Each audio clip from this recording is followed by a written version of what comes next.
And Israeli planes and tanks continue to pound Gaza even as both sides prepare for talks in Egypt.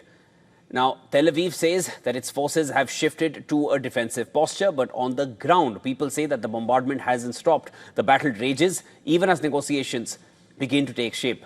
Witnesses say that Israeli airstrikes and tank shells struck multiple areas across Gaza on Sunday morning, reducing residential blocks to rubble. Israel says that its forces are now in a defensive mode inside Gaza City, but people say the strikes have continued unabated, killing dozens in Gaza City. Aerial images released from an Israeli embed show the Jordanian hospital in Gaza City as fighting continues close by. Despite the violence, attention now turns to Egypt, where Israel and Hamas will begin mediated talks on Monday.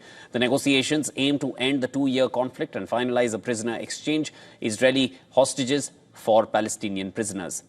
Egypt, the lead mediator, says that the talks will open in Sharm el-Sheikh city. The meetings will involve the exchange of messages through the mediators, Egypt and Qatar, who will be in the same building as the Israeli delegation. Israel's team will be led by Strategic Affairs Minister Ron Dermer.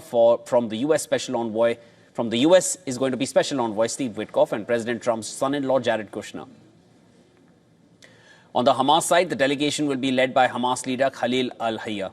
Al-Hayya is expected to arrive in Cairo shortly before heading to Sharm el-Sheikh for Monday's discussions.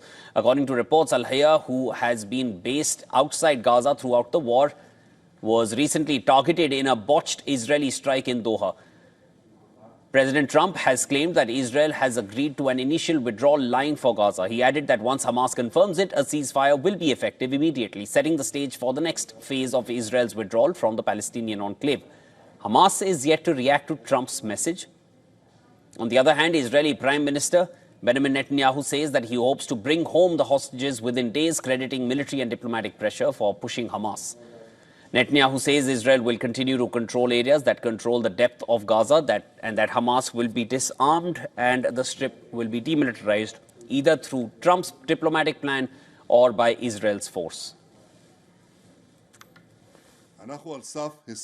We are on the verge of a very significant achievement. It's not final yet. We are working on it diligently, and I hope, God willing, that in the coming days, even during the Sukkot holiday, I will be able to announce the return of all our hostages, both the living and the fallen, in one phase, with the IDF remaining in the depth of the Strip and in the areas that control it.